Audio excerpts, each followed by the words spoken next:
성경 말씀은 마가복음 9장 28절에서 29절 말씀 보도록 하겠습니다.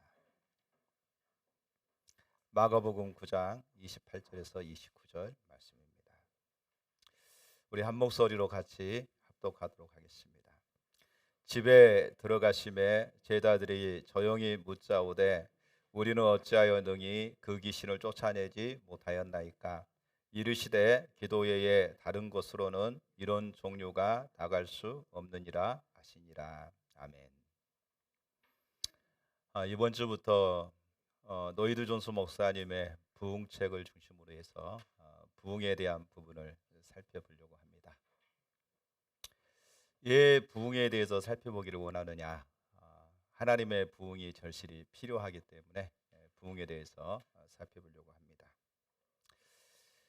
노이드 존스 목사님은 이 책을 쓰실 때가 그러니까 지금으로부터 이제 100년 전에, 아니 62년 전에 이 책을 썼어요. 그리고 노이드 존스 목사님이 이 책을 쓰실 때에 1859년에 있었던 그 하나님의 부흥, 그것을 기념해서 이 책을 썼다, 이렇게 얘기하고 있습니다.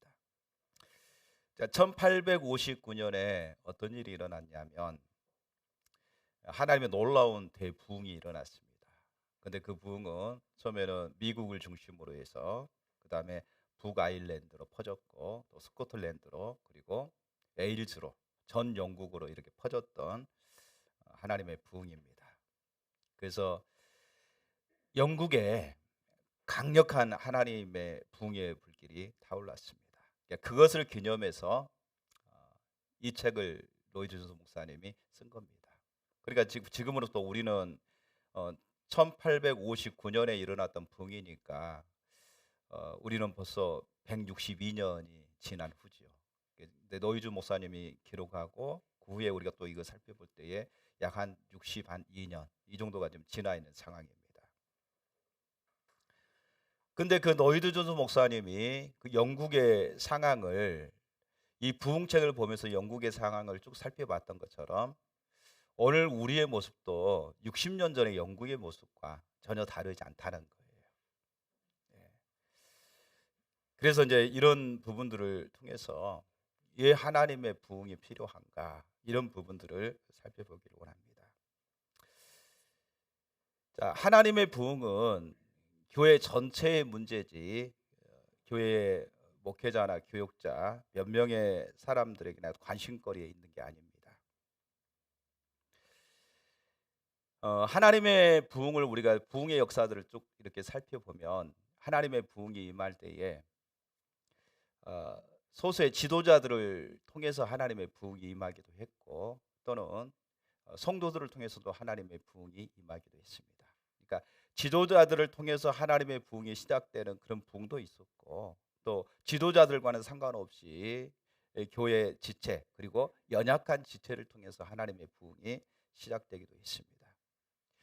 그래서 마치 교회 지체들은 목사님이 잘하시면, 잘하면 교회가 성장하고 부흥이 오겠지, 이렇게 좀 자기들은 아니란 태도를 가질 수 있는데, 그래서는 안 된다는 것이죠. 그러니까 하나님의 부흥은 그런 식으로 오지 않았다는 것이죠. 그래서 하나님의 부흥은 몇 사람의 교회 리더, 지도자, 목회자들이 자리에서 오는 것이 아니라 이것은 교회 전체의 문제다. 그래서 우리가 막연하게 그렇게 생각해서는 안 된다는 겁니다. 모든 지체가 하나님의 부흥이 우리 가운데 절실히 필요하다는 것을 알고 그 부흥에 대한 갈망, 열망을 가져야 된다는 것이죠. 우리가 고린도전서 12장에 보게 되면 그 교회에 대해서 잘 이렇게 얘기하고 있습니다. 교회가 어떤 구성원을 가지고 있는가, 그리고 교회가 어떻게 구성되어져 있는가, 이런 영역에 대해서 잘 말하고 있죠. 고린도전서 12장 12절에서 27절 말씀을 쭉 이렇게 읽어보면 제가 한번 읽어볼게요. 몸은 하나인데 많은 지체가 있고 몸의 지체가 많으나 한 몸인과 같이 그리스도도 그러하니라. 우리가 유대인이나 헬라인이나 종이나 자유인이나 다 한 성령으로 세례를 받아 한 몸이 되었고 또 다 한 성령을 마시게 하셨느니라. 몸은 한 지체뿐만 아니요 여럿이니 만일 발이 이르더 나는 손이 아니니 몸에 붙지 아니하였다 할지라도 이로써 몸에 붙지 아니한 것이 아니요 또 귀가 이르되 나는 눈이 아니니 몸에 붙지 아니하였다 할지라도 이로써 몸에 붙지 아니한 것이 아니니 만일 온 몸이 눈이면 듣는 것은 어디며 온 몸이 듣는 것이면 냄새 맡는 것은 어디냐. 그러나 이제 하나님이 그 원하시는 대로 지체를 각각 몸에 두셨으니 만일 다 한 지체뿐이면 몸은 어디냐. 이제 지체는 많으나 몸은 하나라. 눈이 손더러 내가 너를 쓸 데가 없다 하거나 또한 머리가 발더러 내가 너를 쓸 데가 없다 하지 못하리라. 그뿐 아니라 더 약하게 보이는 몸의 지체가 도리어 요긴하고 우리가 몸에 덜 귀히 여기는 그것들을 더욱 귀한 것으로 입혀주며 우리의 아름답지 못한 지체는 더욱 아름다운 것을 얻으리라. 그런즉 우리의 아름다운 지체는 그럴 필요가 없느니라. 오직 하나님이 몸을 고르게 하여 부족한 지체에게 귀중함을 더하사 몸 가운데서 분쟁이 없고 오직 여러 지체가 서로 같이 돌보게 하셨느니라. 만일 한 지체가 고통을 받으면 모든 지체가 함께 고통을 받고 한 지체가 영광을 얻으면 모든 지체가 함께 줄고하느니라. 너희는 그리스도의 몸이요 지체의 각 부분이라. 아멘. 몸된 교회 안에는 주님이 각각 지체를 두셨다 이렇게 말하면서 모든 지체는 그리스도의 몸에 붙어 있는 것이다. 그리고 하나님이 그 소용대로 각각 지체를 거기에 두셨다고 얘기하고 있습니다. 그래서 많이 쓰는 지체가 있고 많이 쓰지 않는 지체가 있고 귀하게 쓰는 지체가 있고 귀하게 쓰지 않는 지체가 있지만 그러나 이 모든 것들은 한 몸에 같이 붙어 있는 지체예요. 그래서 한 지체가 영광을 받으면 모든 지체가 같이 즐거워하고 기뻐하는 거예요. 왜? 몸에 속해 있기 때문에. 한 지체가 힘들어하면 모든 지체가 같이 힘들어한다는 것이죠. 이처럼 교회 안에 모든 지체가 있지만 그 모든 지체는 한 몸이라고 하는 사실을 저와 여러분이 기억해야 되고 또 겉으로 볼 때는 귀하게 보이는 거 또 천하게 보이는 어떤 지체가 있다 할지라도 하나님께서 그 천히 여기는 그 지체를 통해서 하나님의 영광을 더하게 하신다. 하나님의 귀한 일을 이루시기도 한다 이렇게 말하고 있습니다. 그래서 교회의 일은 소수의 리더, 지도자 그들만의 교회가 아니라 모든 지체의 교회라고 하는 사실을 저와 여러분이 기억해야 됩니다. 그리고 하나님의 부흥을 위해서도 우리 모두가 관심을 가지고 그 부흥을 위해서 기도하고 그다음에 하나님께서 역사하시도록 그렇게 추구해야 된다고 하는 사실입니다. 만일 지체들이 어떤 지체든지 개인의 유익만을 위해서 교회에 나오는 사람이 있다면 그 사람은 성경에서 말하는 갓난 어린아기에 불과한 거예요. 어린아이에서 벗어나지 못하는 거예요. 그러니까 오늘날 그 많은 사람들이 우리 사회 구조가 어떻게 되어 있냐면 개인주의로 많이 흘러갔어요. 그러니까 사회 속에서도 가정 집에서도 마찬가지고 사회 속에서도 개인주의가 굉장히 지금은 빈번하죠. 그러니까 교회 안에서도 연합일 필요성을 못 느끼고 개인주로만 내가 신앙생활 나만 잘하면 되지라고 생각하는 그런 경향을 가지고 있어요. 그러니까 이런 성향을 가지고 있고 이런 성향에서 신앙생활하면요, 이거는 갓난 어린아이에서 벗어나지 못한 거예요. 주님께서 교회 안에 그리스도의 몸을 이루도록 각 지체를 두셨고 그 지체가 연합함으로써 하나님의 귀한 일을 이루신다고 하는 사실입니다.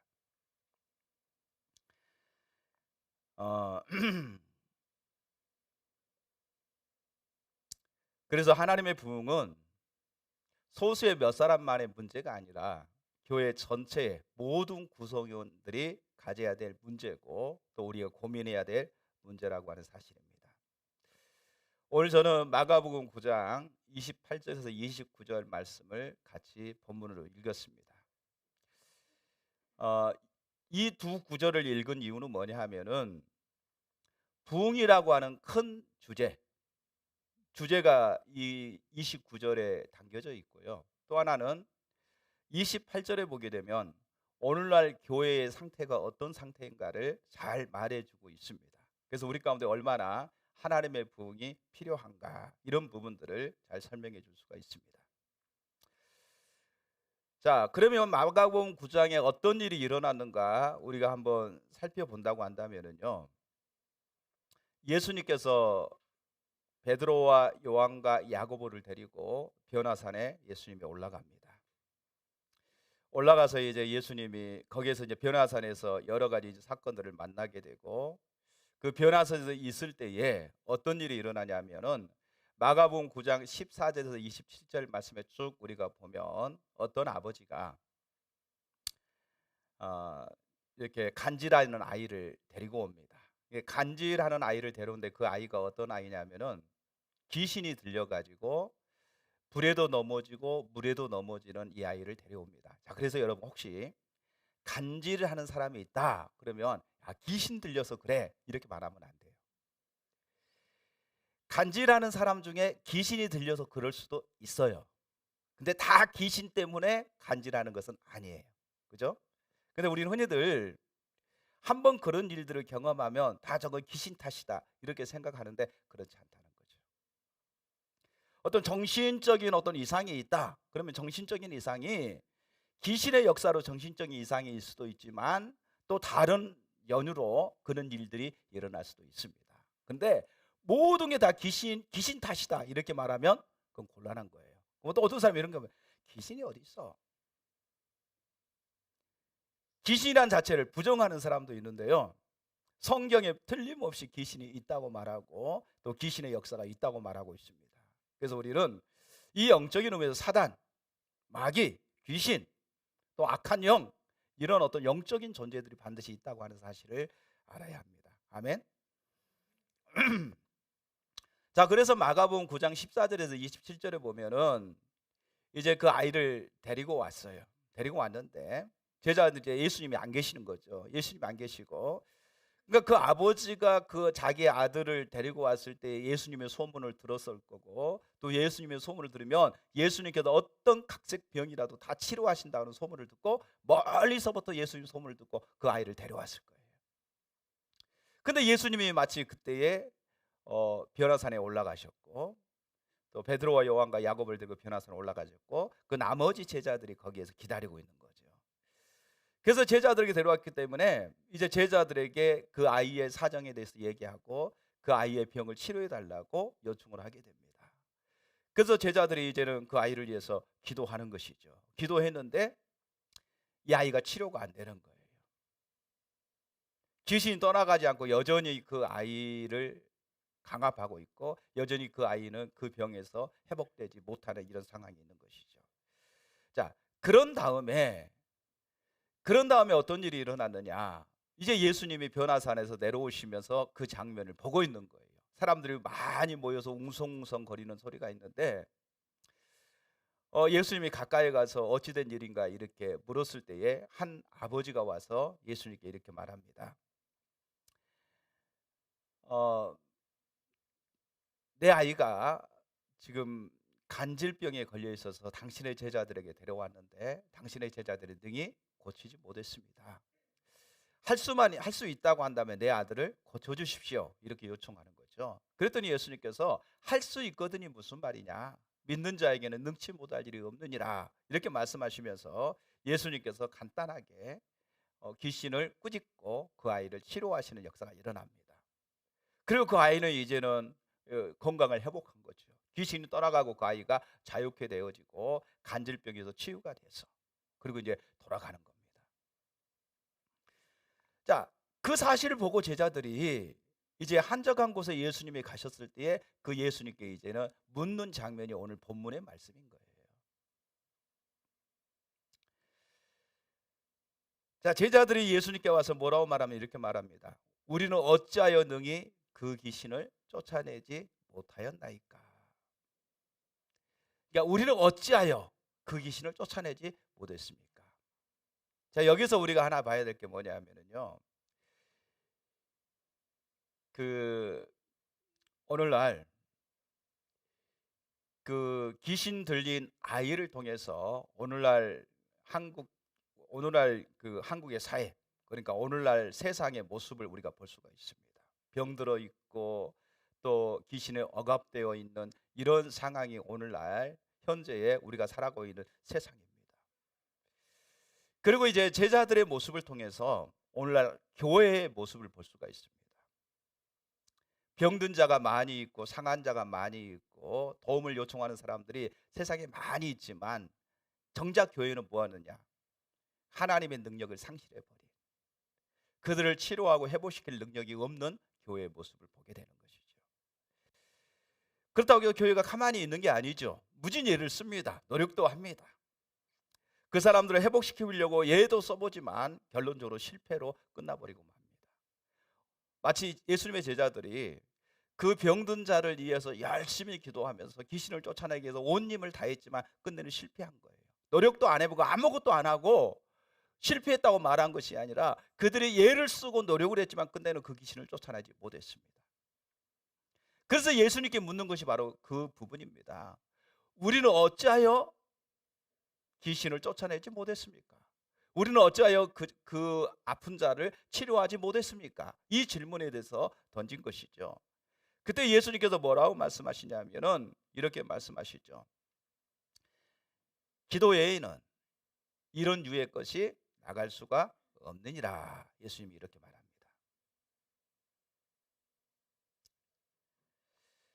자, 여러분, 여기서 우리가 이제 첫 번째 질문을 던져보는 것입니다. 이런 유의 것, 첫 번째가 이런 유의 것입니다. 우리가 어찌하여 귀신을 쫓아내지 못했습니까? 예수님의 제자들이 그렇게 묻죠. 그랬더니 예수님께서 이런 유의 것이다 이렇게 말합니다. 이런 것들 이렇게 표현하고 있죠. 그러면서 기도 외에는 다른 것으로는 이런 유의 것이 나갈 수가 없느니라. 여기서 우리가 이제 먼저 배워야 될 영역이 뭐냐 하면은 누가복음 10장에 보게 되면 이 사건 전에 있었던 사건이 뭐냐면 누가복음 10장에 나와 있는 사건입니다. 누가복음 10장 17절에서 20절 말씀 한번 볼까요?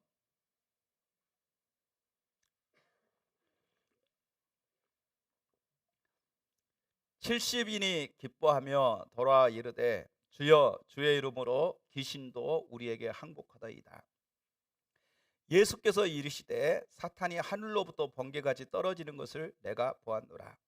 내가 너에게 뱀과 정갈을 밟으며 원수의 모든 능력을 제할 권능을 주었으니 너희를 해칠 자가 결코 없으리라. 그러나 귀신들이 너희에게 항복하는 것으로 기뻐하지 말고 너희 이름이 하늘에 기록된 것으로 기뻐하라 하시니라. 아멘. 아버지가 그 귀신 들려서 간질하는 아이를 데려왔을 때에 제자들은 당연히 우리가 기도하면 그 아이가 치료될 것이다, 귀신 떠나갈 것이다, 그런 큰 확신을 가지고 있었을 겁니다. 그리고 그 아이에게 이렇게 주님의 이름으로 선포하고 귀신에게 명령을 했죠. 근데 귀신이 떠나가지가 않은 거예요. 아이가 치유되지 않는 거예요. 처음에는 한 사람이 했을지 모릅니다. 그러나 두 사람, 세 사람, 거기에 있는 모든 제자들이 합심해서 같이 기도했지만 귀신이 떠나가지 않고 아이가 치유되지 못했습니다. 그러니까 처음 했던 사건이 아니라는 것이죠. 그 전에 누가복음 10장에 보니까 이미 12제자를 예수님 파송하셔 둘씩 보내서 복음을 전하게 하고 또 귀신을 쫓아내고 병든 자에게 손 얹으면 낫는 그런 어떤 이적, 권능을 예수님이 제자들에게 주었습니다. 그리고 제자들이 가서 실제로 그런 사역을 하고 너무나 놀라가지고 예수님께 달려와서 주님, 우리가 주님의 이름으로 명했더니 귀신도 우리 가운데 복종하고 떠나가고 병든 사람이 나았습니다. 그러니까 놀라운 일을 경험한 거, 주님만 경험하는 일을 예수님의 12제자가 경험했고요, 70인 제자가 경험을 했습니다. 이런 경험들이 있기 때문에 당연히 이 사건도 똑같은 의미로 보는 것이죠. 우리가 기도하면, 예전에는 내가 이런 문제가 있을 때 기도했을 때 하나님이 들으시고 역사하셨고 응답하셨고 문제가 해결됐어, 그러니까 똑같이 우리가 그렇게 하면 될 거야, 이런 생각을 가지고 그렇게 이제 나아간 것이죠. 그런데 안 된 겁니다. 그래서 제자들이 굉장히 혼돈스러운 거예요. 이제까지 됐는데 지금은 안 되냐는 거죠. 뭐가 문제냐는 거죠. 노력도 해보고 최선을 다했는데 무엇이 문제냐, 이 문제를 가지고 이제 예수님 앞에 나오는 것이죠. 그래서 예수님이 그들에게 하신 말씀이 이런 거죠. 이런 유의 것은 기도 외에는 안 된다, 이렇게 예수님께서 말씀을 하십니다. 그러면 여기서 우리가 하나 왜 안 됐는가라고 하는 부분을 보게 될 때에 하나의 어떤 난제가 있는가를 우리가 살펴볼 수가 있습니다. 먼저 우리가 알아야 될 게 부분이 뭐냐면 귀신들도 계급이 있다. 약한 귀신이 있고 강한 귀신이 있다는 거죠. 그러니까 영적인 세계에서 사단도 계급이 돼 있어서 약한 귀신은 귀신을 축사하고 기도할 때 귀신이 떠나가고 또 회복되는 일들이 주어지지만, 그러나 강한 귀신에게는 우리가 가지고 있는 그 능력으로는 안 된다고 하는 사실을 알아야 돼요. 안 된다.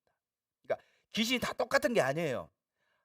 획일적으로 귀신 그러면 똑같은 존재 이렇게 봐서는 안 된다는 거죠. 거기에도 계급이 있어요.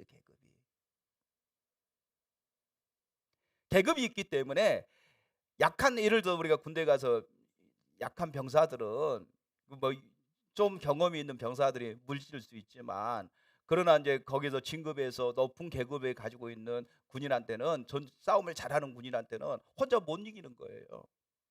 그럼 더 강한 자가 붙어야 거기서 승산이 있고 그러는 거죠. 마치 그런 것처럼 영적인 세계에도 그렇다는 겁니다. 그러니까 귀신의 세계에도 획일적으로 똑같은 것이 아니라, 귀신 그러면 다 똑같은 게 아니라 바로 거기에도 계급이 있다고 하는 사실을 알아야 됩니다. 계급이 있기 때문에 약한 귀신, 센 귀신, 더 센 귀신, 뭐 이런 어떤 귀신의 단계들이 있다고 하는 사실을 먼저 알아야 된다는 것이죠.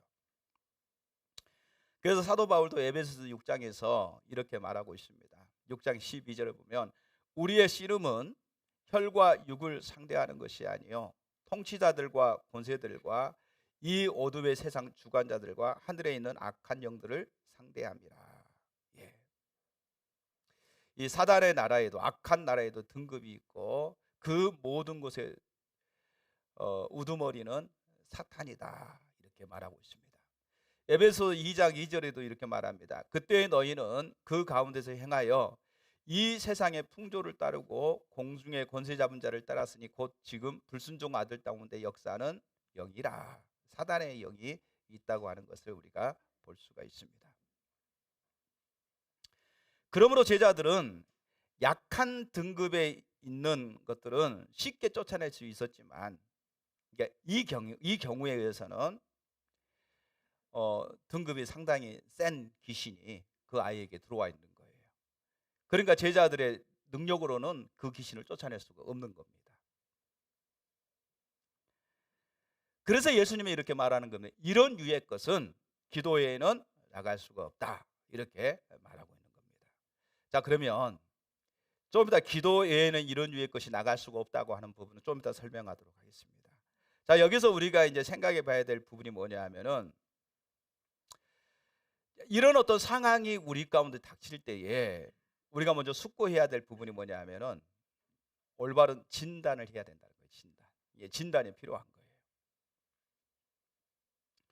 어떤 문제가 우리 가운데 생겼을 때에 그 문제를 바라볼 수 있는 눈, 영적인 눈이 필요합니다. 진단이 필요합니다.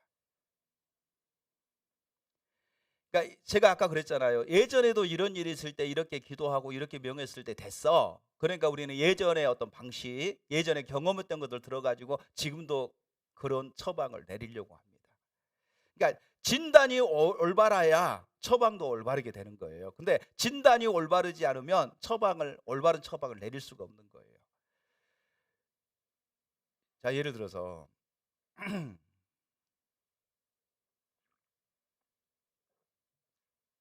저희 할머니가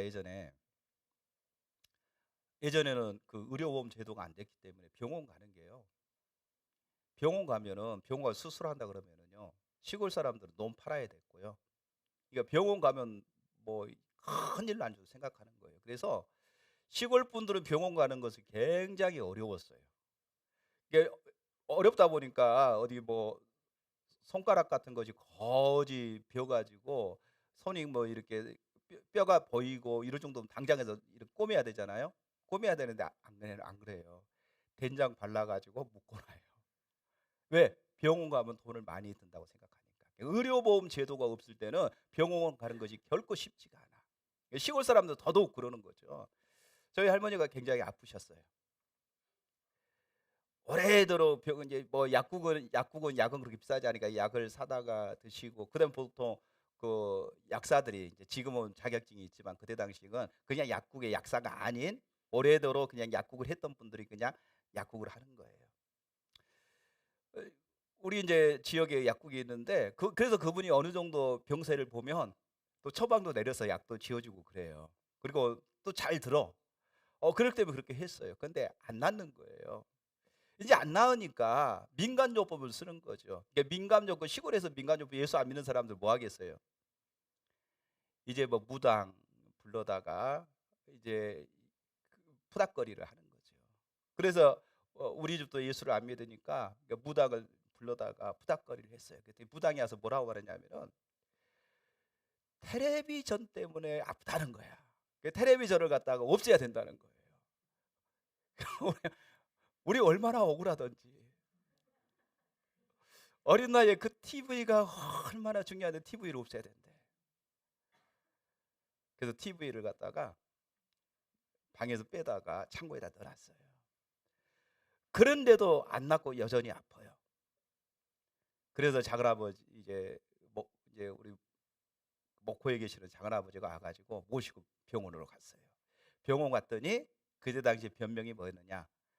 콜레라. 콜레라 때문에 지금 열이 나고 그 병이 걸려 있는 거였죠. 진단이 잘못되니까 처방이 뭐냐? 테레비를 없애면 낫는데.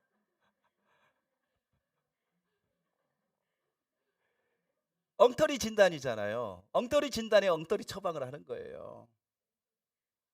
근데 병원에 갔더니 콜레라래. 그래서 병원에 입원해 가지고 주사 맞고 약 먹고 그래서 나으셔서 오셨어요. 그러니까 얼마나 무지합니까? 너무너무 무지한 거죠. 마치 우리가 이렇게 지금 우리가 그렇게 생각하면은 다 웃어. 다 웃는데요. 그때 당시에는요. 그게 아주 진지하게 받아들이는 거예요. 그러니까 영적으로 무지하면 그 모든 것들을 진지하게 받아들이는 거예요. 이만큼 진단이 잘못되면은요, 엉뚱한 처방을 내려놓고 뭔가 될 거라고 생각하는 기대감을 갖는 것이죠. 이게 얼마나 어리석은지 알 수가 없습니다. 근데 오늘날 교회가 마치 진단을 올바로 내려야 되는데 올바른 진단을 내리지 아니하고 대충 보고 진단을 내리고 처방을 내려버린다는 거예요. 마치 귀신들, 어떤 아이가 왔어요. 병들었어요.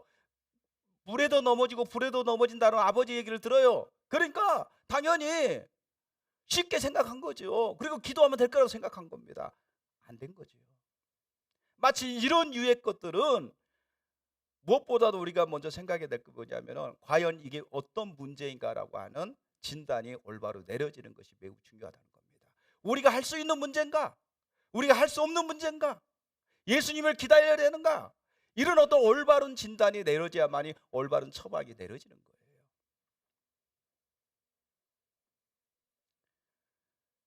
근데 무지하면 진단을 곧바로 내려버리고 그냥 처방을 하는 경우가 많습니다. 행동으로 옮기는 경우가 많습니다.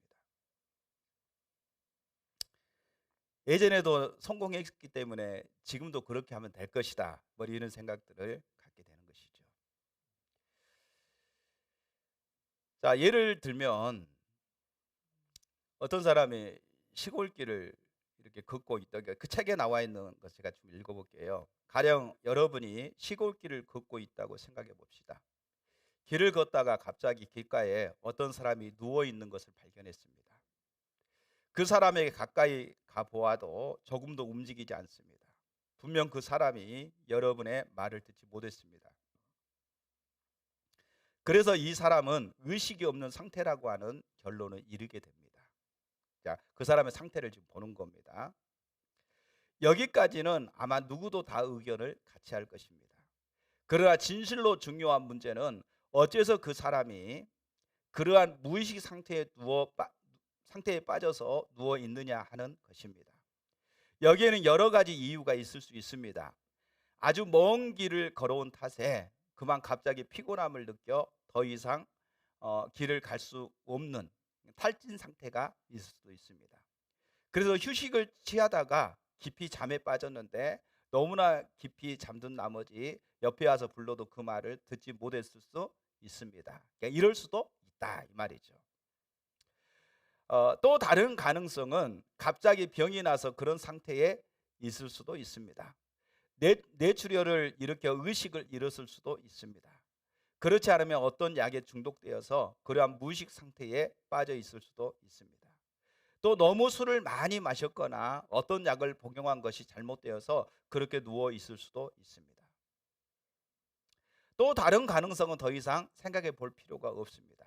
제가 말씀드리는 요지는 만일 이 사람을 돕기를 원한다면 그 사람이 무의식 상태에 있다고 말하는 것만으로는 충분하지 않다는 거죠. 불충분하다는 것입니다. 그 사람의 무의식의 원인이 무엇인가를 정확하게 발견해야 됩니다. 그가 그저 잠든 것에 불과하다 할지라도 비가 오면 비에 젖어 감기에 걸릴 위험이 있습니다. 이럴 경우에 그 사람을 도우려면 그를 흔들어서 깨우며 큰 소리로 일어나라 하면 됩니다.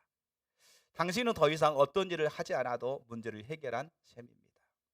그러나 만일 그 사람의 몸이 약물이나 어떤 독소로 인하여 중독되어 있거나 몸이 아파서 쓰러져 있다면 소리를 친다든지 그를 흔들어 보았자 소용이 없습니다. 이런 경우의 상황은 보다 심각합니다. 또한 그 사람이 어떤 질병으로 고통당하고 있다면 처방은 전혀 달라질 것입니다. 이러한 경우에 분명한 진단을 내리는 것이 중요합니다. 잠들어 있으면 여기 잠자면 안 돼요. 일어나세요. 깨우면 돼요. 그런데 이 사람이 갑자기 지금 뭐 뇌출혈이랑 또 약물 중독으로 인해서 그렇게 있다고 한다면 이거는 일어나서 흔들어서 깨울 문제가 아니라 빨리 119에 신고를 하고 다른 어떤 조치를 취해야 될 부분이죠. 그러니까 여기서 지금 얘기하고 있는 영역이 바로 그거죠. 지금이야 119지만 그때 119가 없잖아요. 시골길에는 아무 전화도 없고 아무것도 없죠. 진단을 내려야 돼. 그 진단을 따른 처방이 필요한 거죠. 정말 도와주기를 원한다고 한다면 그 사람에 대한 상태에 대한 올바른 진단이 되어져야 된다 이 말이죠. 그러니까 올바른 진단이 없이 올바른 처방을 내릴 수가 없다는 거예요. 여기에 진단이 얼마나 중요한가를 우리 가운데 말하고 있는 거죠. 자, 교회와 기독교와 교회 내에 그리스도인들은 난제의 본질을 인식하기까지는 제대로 그 난제를 다룰 수 없다고 저는 생각합니다. 그러니까 오늘날 그 교회 안에 또 한국 기독교 안에 또 개교회 안에 우리 가운데 어떤 지금 문제가 있는지 그 문제를 정확하게 알기까지는 어떤 처방도 내릴 수가 없다는 거죠. 저는 여기서 오늘날 200년 전 아니 불과 100년 전 사이에 매우 큰 차이가 있음을 주목합니다. 과거 시대의 난제는 사람들이 무관심한 상태, 영적인 부분에 아주 무관심한 상태에 있었습니다. 그들은 다소 잠들어 있었습니다. 좀 더 거슬러 올라가 200년 전에는 100년 전에는 무관심한 상태에 있었고요. 200년 전에 기독교 진리는 보편적으로 부인한 일은 전혀 없었습니다. 그러니까 보편적으로 기독교 진리를 다 인정한다는 것이죠. 다만 사람들은 그 진리를 실행에 옮기려고 애쓰지 않았을 뿐입니다. 그들은 다소간의 기독교 진리를 습관적으로 가지고 있었습니다. 어떤 의미에서 이런 경우는 다만 그들을 깨우치고 일으키고 무감각한 상태에서 벗어나도록 해주기만 하면 됐습니다. 그런데 이제 진단이 올바로 되면 그 진단에 대한 올바른 처방을 내림으로 인해서 그들의 경각심을 갖게 하면 그 사람들이 일어나서 주님을 찾음으로 인해서 문제가 해결됐는데, 그러면 현재의 문제는 뭐냐 이 말이죠. 현재의 문제는 오늘날 우리 가운데 직면한 영적인 상태는 뭐냐, 이 부분을 얘기하고 있는 거죠. 한 세 가지 정도로 살펴본다고 한다면요, 첫 번째는 사람들이 영적인 것에 대한 개념 자체가 사라졌다는 거예요. 하나님의 존재에 대한 신념 자체가 오늘날 사라졌다. 오늘날 평범한 사람들도 어떤 과학적인 지식을 가지고 있다는 의식 아래 하나님이나 종교나 구원에 관한 모든 믿음과 교회 영역에 속한 모든 것은 완전히 버리고 망각해야 한다고 생각하는 것이 현실입니다. 그러니까 영적인 영역에 대해서는 완전히 사람들이 무감각해졌다. 완전히 사라졌다. 그러니까 사람들이 함부로 기독교에 대해서 개독교라고 얘기하고 하나님을 욕하고 이런 것들이 아무렇지도 않은 것처럼 오늘날 그렇게 들리는 거죠. 영적인 것에 너무나 무감각해 있는 거죠. 그 자연주의가 발달하면서 기독교는, 그러니까 예를 들어서 우리가 이런 거죠. 하나의 어떤 소수의 사람들이 가지고 있는 그런 어떤 종교로 부각시켜서 마치 그러니까 기독교인들만 가지고 있는 신앙으로 전락시켜 버렸습니다. 그러니까 객관화시키는 게 아니라 주관화시켜 버린 것이죠. 그러니까 모든 사람들에게 평범하게 모든 사람들에게 기독교 진리가 올바른 진리의 자리에 있는 것이 아니라 기독교는 소수의 신앙을 가진 사람들만에 필요한 것으로 주관적으로 주관화시켜 버린 거예요. 그래서 이것을 객관화시킬 수가 없는 거예요. 신앙이 그러니까 그러니까 미국에서도 문제가 그거잖아요. 처음에 청교도들이 미국 땅을 가서 그들이 시작한 게 기독교 중심의 나라를 세운 거잖아요. 그래서 그들이 항상 법원에서도 성경의 권위를 두고 그들이 맹세를 하고 이런 일들이 주어졌죠. 그런데 지금은 뭐냐면은 공교육에서 성경을 가르치면 안 된다. 기독교 교육을 가르치면 안 된다. 이런 식으로 이제 돼버리는 것이죠. 그러면 기독교는 뭐냐? 처음에 미국이라는 나라가 기독교 토대에 의해서 철저하게 하나님 중심의 삶을 살기 위해서 신대륙을 발견하고 기독교 문화가 꽃피었는데 점점 자유주의 신학이 자연주의가 들어오고 들어오면서 합리주의가 되어지고 점점 기독교는 거기에서 이제는 객관화된 상태에서 이제는 주관적인 상태로 빠져가는 거예요. 교회 내에서는 기독교 신앙을 가르칠 수 있지만 공교육에서는 기독교 신앙을 가르칠 수가 없다. 성경을 가르칠 수가 없다. 이렇게 돼버리는 거죠. 그러면서 그 자리에 뭐가 들어오냐? 다인주의가 들어온 거죠. 합리주의가 들어오게 되고 다인주의가 들어와 가지고 결론적으로 창조에 대한 하나님의 역사를 완전히 배제시켜 버리는 거죠. 이것은 기독교인들만 주장하고 기독교인들만 가지고 있는 신앙이다. 이 염두에다 포함시켜 가지고 이것을 갖다가 객관화시키지 않는 거예요.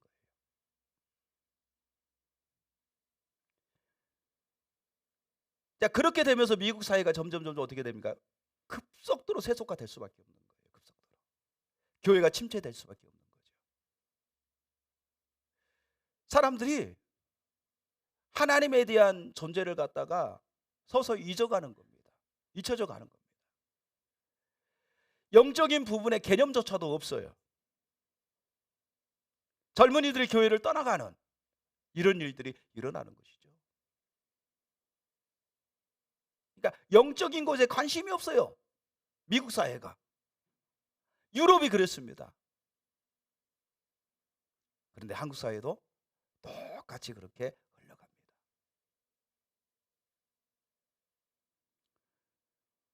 두 번째는요, 영적인 것에 관심이 없고 두 번째는 뭐냐면 성경의 권위를 더 이상 인정하지 않습니다. 과거의 사람들은 성경이 하나님의 말씀이라고 인정했습니다. 그러나 오늘날 사람들은 성경을 보통 책으로 생각합니다. 그저 비평하고 분석할 수 있으며 우리의 지식에 복종해야 하는 단순한 문학 정도로밖에 생각하지 않습니다. 더 이상 성경이 신적이고 영감된 하나님의 말씀으로 인정하지 않습니다. 예수 그리스도를 하나님의 아들로 보는 것이 아니라 성인 중에 한 사람으로 이렇게 표현하고 이대한 성인이다. 이렇게 예수님을 그렇게 취급합니다. 그러다 보니까 예수님이 이대한 성인으로 보려고 하니까 동정녀 마리아에서 예수님이 탄생, 또 속죄, 죽음, 부활, 이 모든 것도 기독교인들의 혹으로 이렇게 만들어가 버리는 것이죠. 그러니까 성경의 권위를 인정하지 않는다. 이게 참 무서운 게 뭐냐면요, 이런 자연주의가 사회를 휩쓰다 보니까요, 신학도 자유주의 신학이 들어와 가지고 합리주의나 자유주의 신학이 들어와서 그것을 뒷받침해요. 그러니까 제가 여러분에게 그렇게 얘기하잖아요. 세계적으로 신학 대학에서 신학을 가르치는 대학 교수들 중에 신학 박사를 가지고 있는, 이 신학을 연구하고 신학을 가르치는 신학 박사들 중에 예수 믿는 사람이 많지 않다고요. 참 아이러니하게도 신학을 연구하고 신학을 가르쳐요. 성경을 연구하고 성경을 가르쳐요. 그런데 예수 믿는 사람이 많지 않다고요.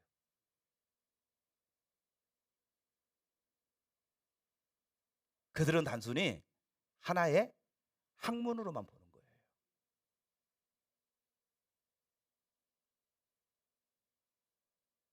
이게 얼마나 심각한 문제인지 알 수가 없어요. 그래서 성경의 권위를 더 이상 인정하지 않는다. 이게 62년 전에 영국의 모습이에요. 미국과 영국의 모습을 로이드 존스 목사님이 지금 표현하고 있는데, 지금 우리나라에도 마찬가지라는 거죠. 세 번째, 이보다 더 심각한 문제는 뭐냐면요, 우리의 삶의 방식이 완전히 세속화되었다고 하는 사실입니다. 오늘날 사회는 도덕의 부재의 사회가 되어버렸습니다. 도덕률에서는 범주 자체가 매우 무시당하고 있습니다. 사람들은 사실상 너 악이여 내 선이로다 라고 말하는 입장을 취하고 있습니다. 그러니까 자기가 추구하는 것이 올바른 선이다 이렇게 얘기한다는 것이죠. 오늘날 그리스도인들은 우리가 당면한 처지, 곧 사회 상태에 대한 살아있는 지각을 가져야 합니다. 오늘날 대중들은 풍성하고 돈이 많으며 원하는 것은 무엇인지 얻을 수 있는 상황에 있기 때문에 영적인 것에 전혀 관심이 없습니다. 영혼에 대해서도, 인생의 더 높은 차원의 문제들에 대해서도 하등의 흥미가 없습니다. 다만 먹고 마시고 즐기면 그것으로 그만입니다. 이게 60년 전에 영국 사회의 모습을 그대로 우리 가운데 보여주고 있는데, 오늘 우리 사회도 마찬가지라고 생각합니다. 영적인 것에 관심이 없어요. 성경의 권위를 온전히 인정하지 않습니다. 더 나아가서는 삶의 방식이 완전히 세속화되어 버렸기 때문에 돈이면 다 된다.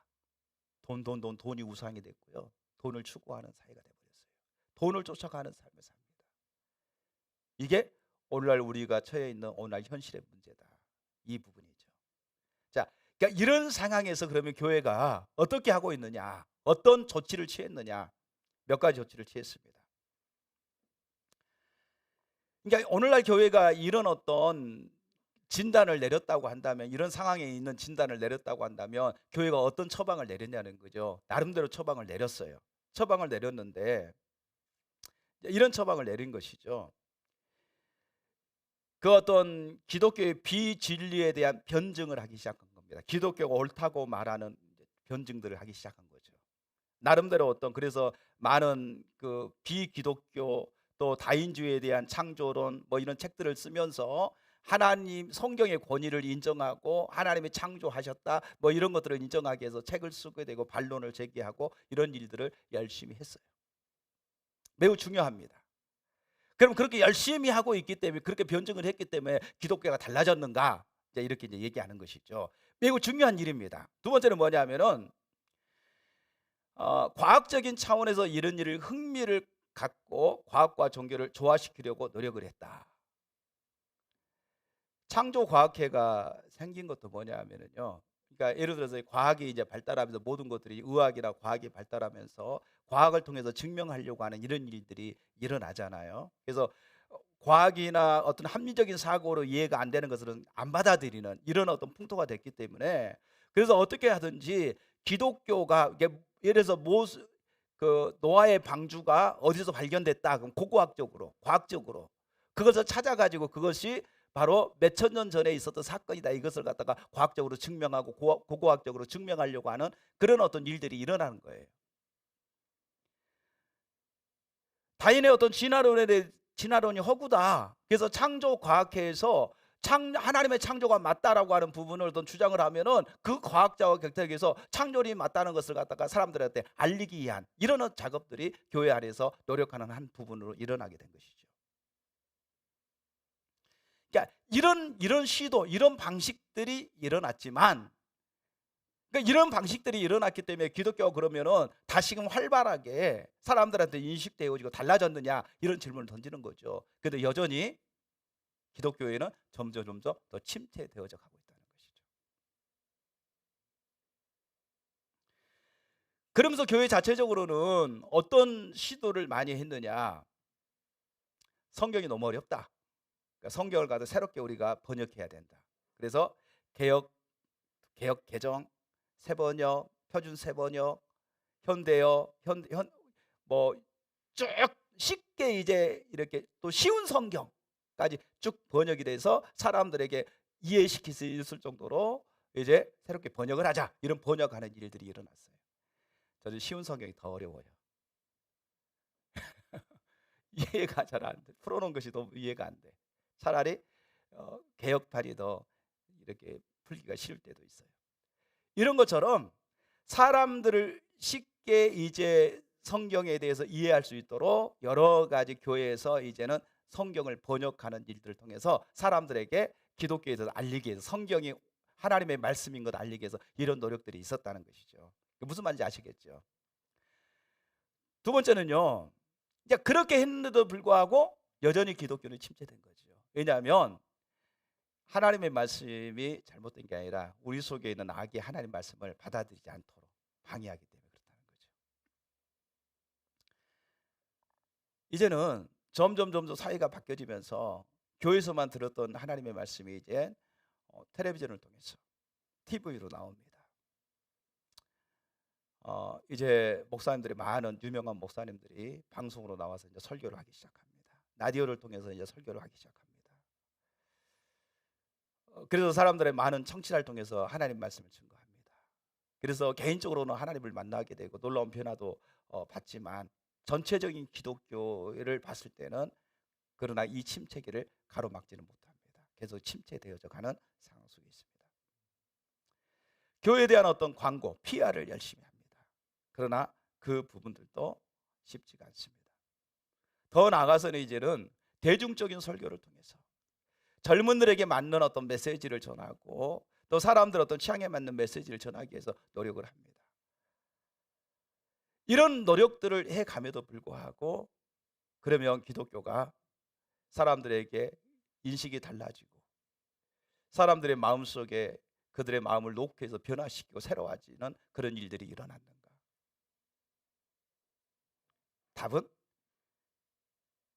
답은 뭐죠? 아니다는 것이죠. 그 자체가 불필요하냐? 아니요, 필요해요. 중요한 일입니다.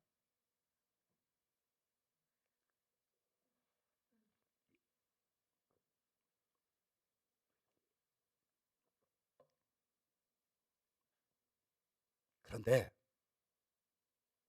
그것만은 안 되더라는 거죠.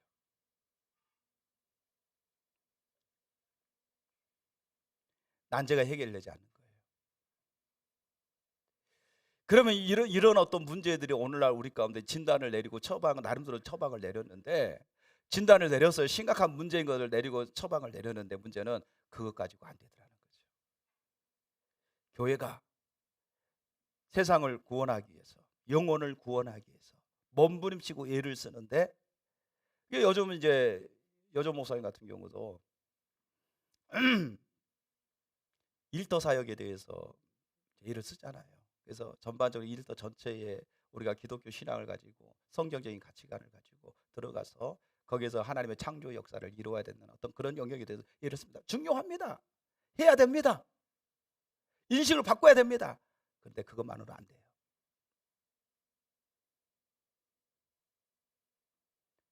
근데 이게 매우 중요해요. 근데 그것만은 안 돼요. 여기에 대한 하나님의 처방이 뭐냐? 이런 유의 것은 기도 외에는 나갈 수가 없다. 오늘날 기독교에는 뭐가 필요하느냐? 여러 가지 다양하게 전도 프로그램, 또 다양하게 성경 공부 프로그램, 다양하게 어떤 직장 선교에서 어떻게 해야 될 것인가, 다양하게 그 일들에 추진하고 나가고 과학적으로는 어떻게 해야 될 것이고 많이 진행되고 있지만, 그러나 그것만으로는 안 되더라는 거죠. 인간이 아무리 노력하고 애를 쓰고 수고하고 몸부림치면서 뭔가 기독교가 회복되고 하나님의 부흥이 임하기를 간절히 갈망하고 열망하는데도 불구하고 여전히 우리는 한계점을 느낍니다. 세속적으로 변화가고 있는 이 사회 속에서 어떻게 우리가 살 것인가, 어떻게 우리의 자녀들을 변화시킬 것인가, 어떻게 이 사회를 갖다가 하나님 중심적인 삶으로 변화시킬 것인가, 이런저런 노력들을 다 해보고 이런 방법 저런 방법을 다 해보지만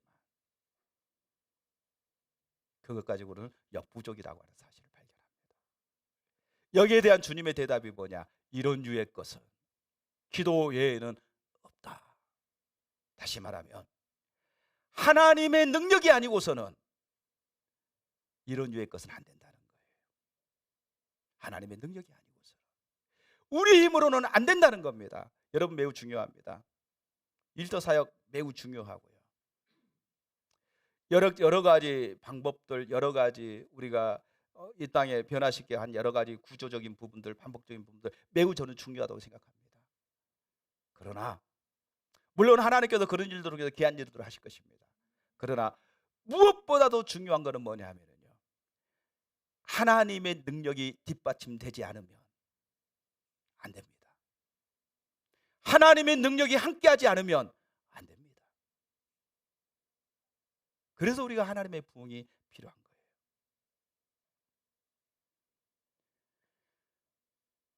여기서 뭐 기도와 금식 외에는 이렇게 말하는데, 금식이라고 하는 원래 원본에 보게 되면 금식이라는 말은 없어요.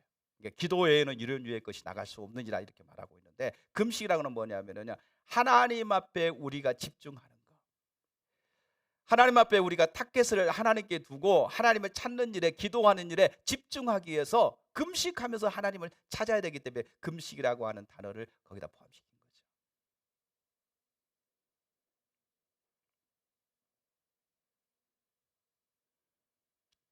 하나님의 영이 우리 가운데 충만하게 임해서 그 하나님의 능력이 우리 가운데 임하시도록 우리는 전적으로 교회 전체가 모든 지체들이 하나가 되어서 주여 오시옵소서. 하나님의 능력이 아니고서는 하나님, 오늘 우리에게 이런 난제의 문제, 이런 유의 것들이 하나님 오늘 해결되지 않습니다. 우리의 개인의 삶도, 우리의 교회 가운데도, 이 나라 이 민족에도, 세계 열방 가운데 하나님의 역사가 회복되지 않으면, 하나님의 능력으로 역사하지 않으면 우리에게 소망이 없습니다. 이걸 발견하고 전심으로 하나님을 찾고 하나님의 능력을 구하는 자리로 가는 것, 이게 바로 하나님의 처방입니다. 주님의 처방입니다. 우리의 노력으로 안 된다는 것을 알아야 됩니다. 우리의 힘으로 안 된다는 것을 알아야 됩니다. 하나님의 능력으로 역사하지 않으면 안 된다는 것을 알고 온 마음과 온 힘을 다해서 주님을 구하는 겁니다. 주님의 능력이 우리 가운데 임하기까지 이성을 떠나지 말고, 성령이 임하기까지 이성을 떠나지 말고 기다려라, 이렇게 말한 것처럼 그렇게 주님의 능력이 우리 가운데 임하도록 전심으로 주님을 찾고 주님을 구하고 주님 앞에 기도하는 자리에 있는 것, 이게 바로 주님이 우리에게 내리신 처방입니다. 이런 유의 것은 기도 외에는 없다, 이렇게 말하고 있는 것이죠. 우리의 능력으로는 불가능하다, 우리의 능력으로 안 된다는 것을 알고 주님이 우리에게 내리신 주님의 처방, 바로 주님의 능력이 부어지는 겁니다. 오늘 우리 교회 가운데 하나님의 능력이 부어지는 겁니다. 하나님의 능력이 우리 가운데 부어주셔서 우리가 할 수 없는 것을 하나님께서 하시게 하고, 사람의 마음을 바꿀 수 없는 것을 하나님의 능력이 부어줘서 사람의 마음을 바꿀 수 있도록 하나님 역사해 달라고, 그렇게 주의 능력이 부어지기를 간절히 소망하는 거예요. 그리고 주님이 임하시면 우리가 100년 동안 노력해도 안 될 일을 하나님은 하루아침에 그것을 바꾸실 수 있는 능력이 주님께 있습니다. 세상에 아무리 안 되고 불가능한 일도 우리 주님이 역사하시면 근본적으로 변화되는 일들이 일어납니다. 감사한 것은요, 부흥을 이렇게 쭉 공부하다 보면은요, 하나님의 부흥은 가장 극도로 타락한 시대, 거짓이 난무하고 희망이 없다고 말하는 그 시대 가운데 하나님의 부흥으로 임했다고 하는 사실을 보게 됩니다. 오늘날 우리는 도덕적으로, 윤리적으로, 또 세상의 모든 것들로부터 영적으로 너무나 피폐하고 타락하고 소망이 없는 것처럼 보입니다. 그렇다는 것은 주님이 일하실 때입니다. 주님의 부흥이 우리 가운데 가까워 있다고 하는 사실을 다른 걸로 얘기하며 우리 가운데 보여주고 있습니다. 그 주님이 우리 가운데 임하시도록 저와 여러분이, 이게 목사님이나 몇 사람의 어떤 문제가 아니라 우리 모두가 그렇게 그 주님이 임하도록 같이 기도하고 그렇게 하나님을 간구하는 자리에 저와 여러분이 서야 될 줄로 믿습니다. 기도하겠습니다. 반주 좀 해주시고요.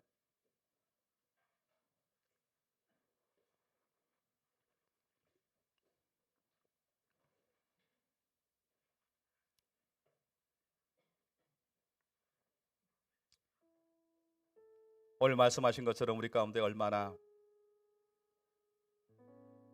우리가 처지가 어떠한지,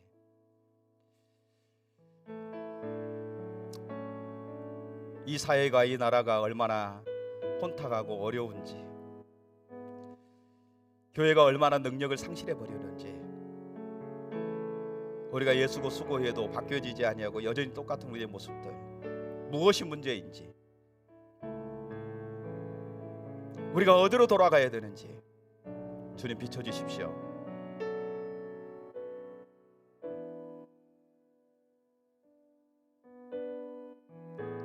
우리에게 절실히 주님의 은혜가 필요합니다. 성령님의 부어주심이 필요합니다. 우리의 힘과 우리의 능력으로는 안 됩니다. 오직 주님의 능력만이 우리 가운데 필요합니다. 주여 오시옵소서. 성령님 오시옵소서.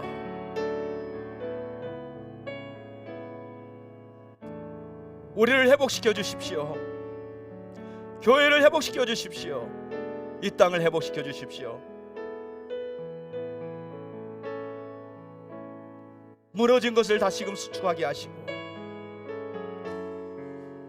주의 나라와 주의 권세와 주의 능력이 다시금 우리 가운데 회복되어지도록 주여 오시옵소서.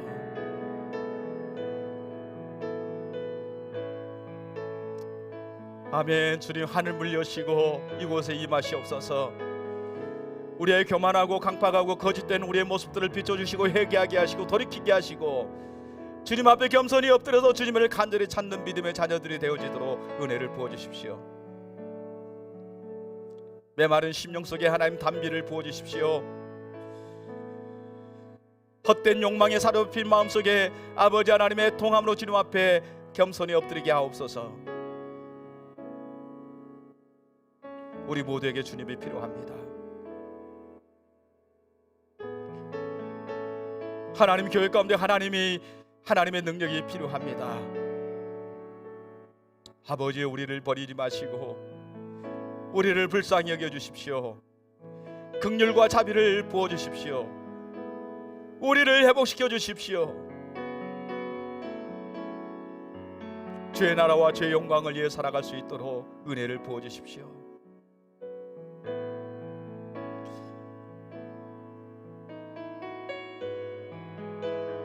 주님이 안 하시면 소망이 없습니다.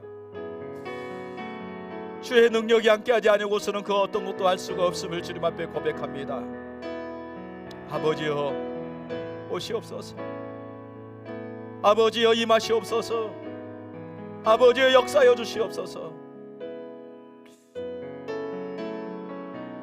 하늘을 여시고 이곳에 임하시옵소서.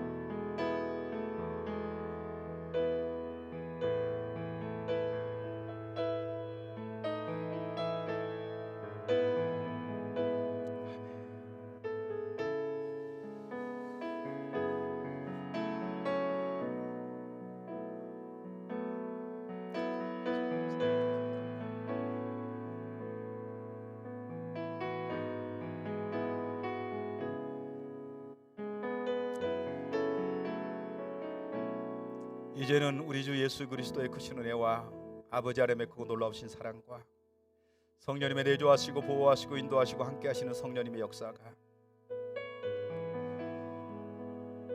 하나님의 부흥을 간절히 갈망하고 이 땅에 주의 부흥이 임하기를 간절히 소망하는 주의 자녀들 머리머리에 가정과 교회와 나라와 민족과 열방 가운데 영원토록 함께하여 주시기를 간절히 축원하옵나이다. 아멘.